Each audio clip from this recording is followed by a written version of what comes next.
The courthouse was alive with its usual rhythm. Sharp voices echoed through the wide marble corridors, footsteps clicking on polished floors, and the constant murmur of official business filled the air. It was a place of decisions, of lives altered in an instant, where every case seemed to carry the weight of untold histories. But today, a storm was brewing. Officer Travis Hill's bellowing voice pierced through the noise, harsh and jagged. His towering frame loomed over Marcus Reed, a man in his late 40s, a seasoned civil rights prosecutor known for his calm demeanor and unwavering belief in justice. Hill's grip on Marcus's arm was unforgiving, dragging him toward the hearing room with the kind of force that suggested no room for negotiation. Interfering with a police investigation. Hill spat, his face contorting with anger. The words were venomous, each syllable designed to intimidate. Disturbing the peace, obstructing justice. Even attempted assault. How far will you go to protect criminals? He rattled off a litany of charges, each more outrageous than the last. A ripple of shock ran through the crowd. Courthouse regulars, passers-by, and even a few reporters who had been waiting for their turn in the courtroom, froze at the sight. People exchanged nervous glances, some unsure whether they should stay or leave, others instinctively looking away from the unfolding drama. Everyone in the hallway knew who Officer Hill was.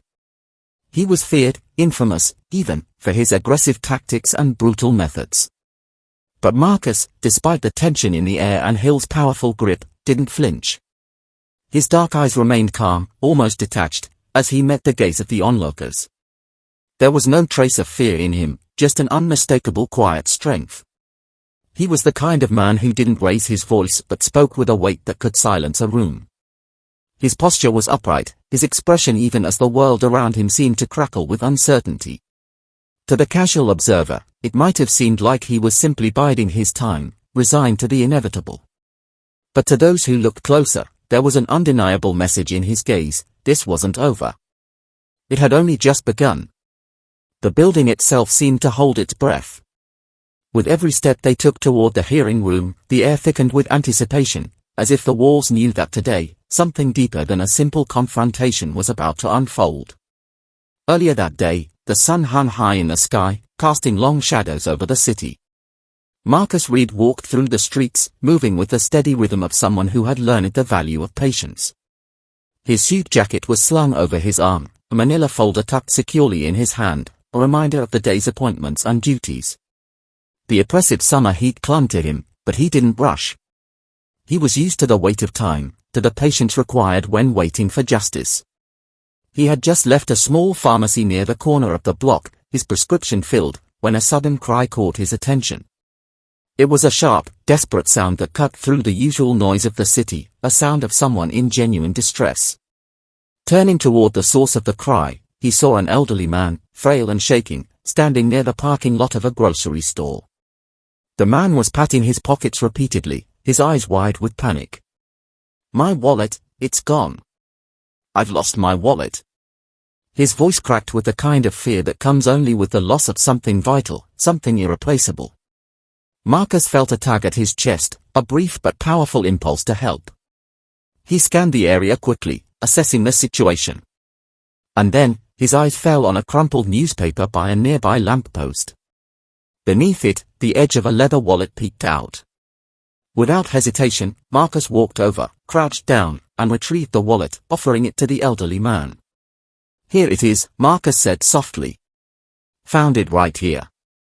The man's face lit up, a profound sense of relief washing over him. He clutched the wallet to his chest, his hands shaking. "Thank you. You don't know how much this means to me. I don't know what I would have done without it." Marcus offered a modest smile, brushing off the gratitude. "No need to thank me," he replied. "I was just in the right place at the right time." But as he walked away, something lingered. The man's relief was palpable, but Marcus couldn't shake the feeling that not everyone would have stopped. Not everyone would have taken the time to help. His parents had taught him that doing the right thing wasn't always easy, but it was always worth it. That sense of duty, the drive for fairness and justice, it was in his blood. As he continued his walk, heading toward the courthouse, his thoughts began to shift. There was something more pressing today.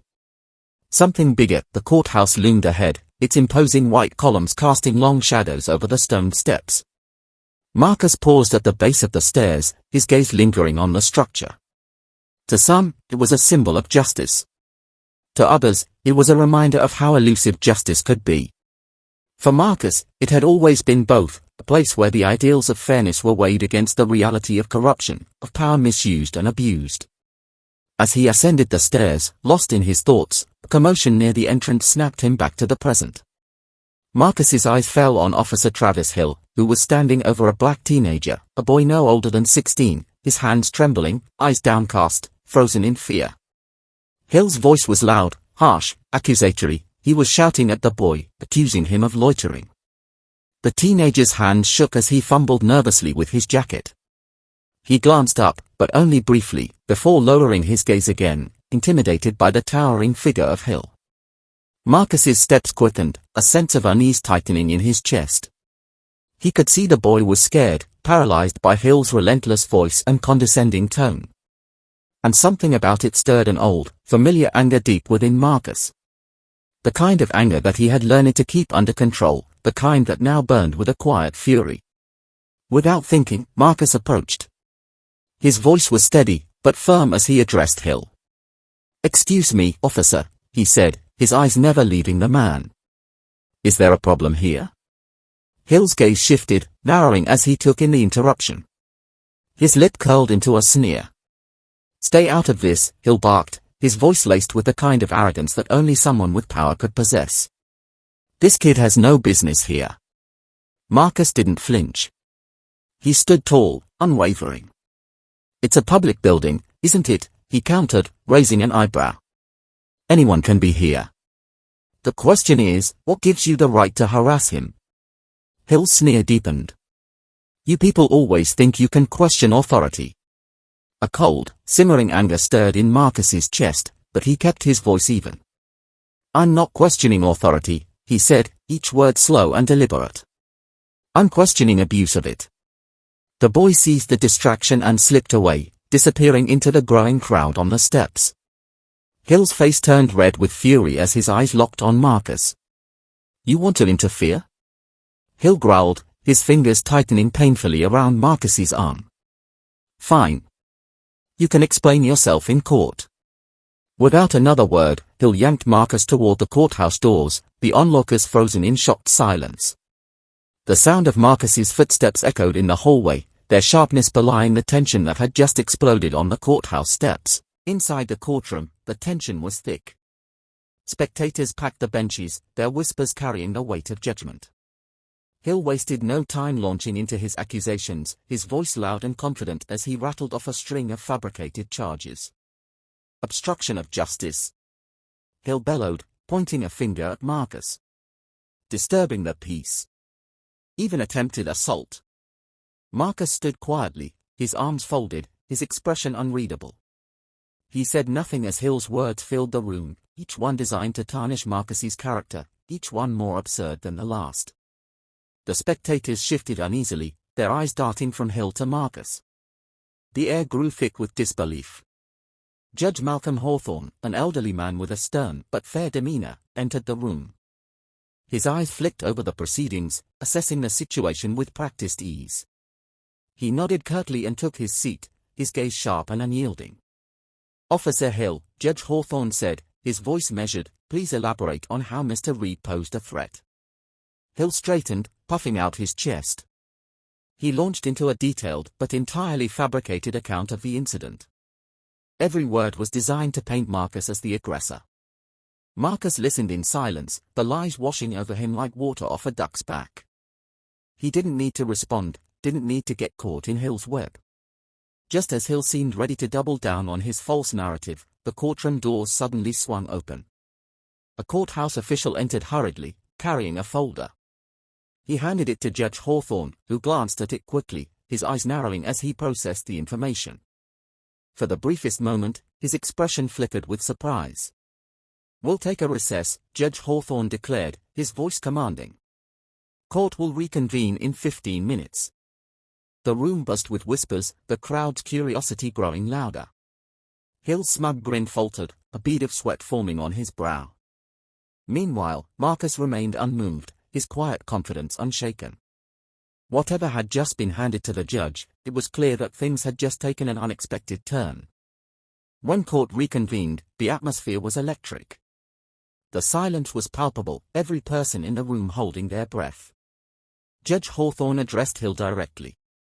"Officer Hill," he said, his voice cutting through the tension, "do you stand by your statements under oath?"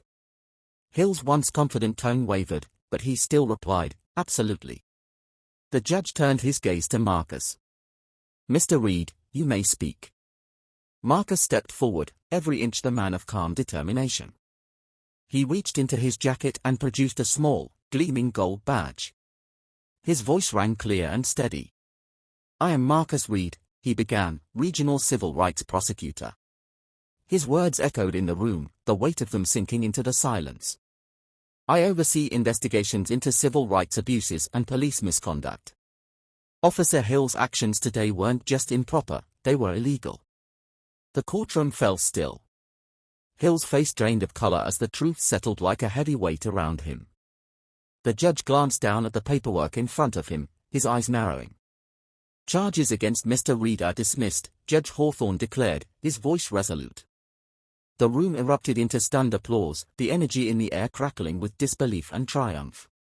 Hill's arrogant demeanor crumbled. His shoulders sagged, and without another word, he left the courtroom, his presence diminished. As Marcus descended the courthouse steps, he was met with a mixture of applause and quiet nods of respect. The elderly man from earlier appeared again, offering a silent but grateful nod. Marcus returned the gesture, his calm demeanor never wavering. Today had been a victory, not just for him, but for the ideals of justice and truth. The battle wasn't over, there would be more fights, more struggles ahead. But in that moment, Marcus knew that the truth had been spoken, and for today, that was enough.